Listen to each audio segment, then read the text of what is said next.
নমস্কার বন্ধুরা, আজকে আমার চ্যানেলে আপনাদের স্বাগত জানাই। আজকে রেসিপি হলো চিকেন কষা। এইভাবে চিকেন কষা বানালে দারুণ টেস্টি হবে আর একদম অল্প সময়ের মধ্যেই হয়ে যাবে। তো রেসিপিটা শুরু করা যাক। তো আমি এখানে 1 কেজি 250 চিকেন নিয়ে নিয়েছি। টক দই দিয়ে দিলাম, হলুদ গুঁড়ো, লবণ আর কাঁচা লঙ্কা বাটা, আদা রসুন পেস্ট আর কাশ্মীরি লঙ্কা গুঁড়ো দিয়ে এগুলো মাখিয়ে নিচ্ছি। তো এরপর আমি দিয়ে দেবো সর্ষের তেল,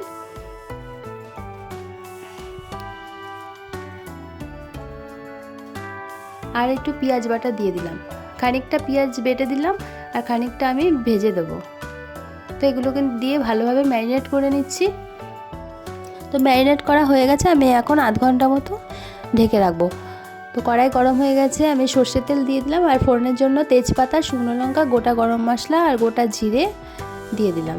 এবার একটু নাড়াচাড়া করে কুচানো পেঁয়াজগুলো দিয়ে দিলাম। তো পেঁয়াজগুলো এখানে আমি 2 মিনিট নাড়াচাড়া করে লাল লাল করে ভেজে নিচ্ছি। খুব কড়া করে ভাজবো না। তো ভাজা হয়ে গেছে।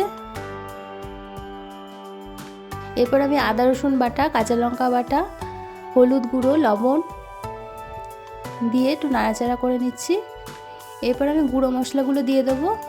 লঙ্কা গুঁড়ো, কাশ্মীরি লঙ্কা গুঁড়ো, জিরে গুঁড়ো, ধনে গুঁড়ো আর টমেটো কুচিগুলো দিয়ে নাড়াচাড়া করে নিচ্ছি। টমেটোগুলো পরেই দিতে হবে।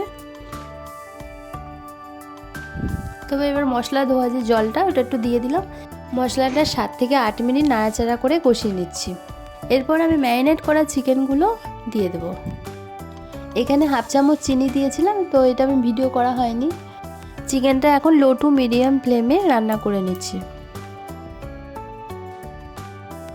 তো চিকেনটা কিছুক্ষণ নাড়াচাড়া করে আমি ঢাকা দিয়ে দেবো। তো এখানে 10 মিনিটের জন্য ঢাকা দিয়েছিলাম, 10 মিনিট হয়ে গেছে। এবার দেখে নেব। তো মাংসে অনেক জল ছেড়ে গেছে, মাংসটা আরেকটু নাড়াচাড়া করে নিচ্ছি। চিকেনে আর আমি আলাদা করে জল দিচ্ছি না। এরপর আবার 10 মিনিটের জন্য ঢাকা দিয়ে নেব। তো 10 মিনিট হয়ে গেছে, এবার দেখে নেব মাংসটা কতটা হয়েছে। তো চিকেনটা সেদ্ধ হয়ে গেছে।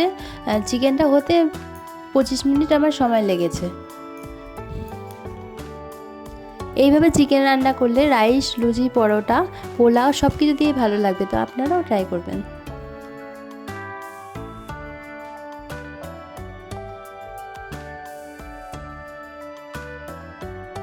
তো এবার আমি গরম মশলা দিয়ে দিচ্ছি, একটু নাড়াচাড়া করে দিচ্ছি। তো চিকেনটা আমার হয়েই গেছে, দেখুন কত টেস্টি হয়েছে। এই চিকেনটা একদম অল্প সময়ের মধ্যেই হয়ে যায়। আমি ভাত দিয়ে সার্ভ করছি। তো রেসিপিটা আমার এখানেই শেষ করছি। রেসিপিটা ভালো লাগলে আপনারা লাইক, সাবস্ক্রাইব করে দেবেন আর ফ্যামিলি, ফ্রেন্ডসকে শেয়ার করে দেবেন। টাটা।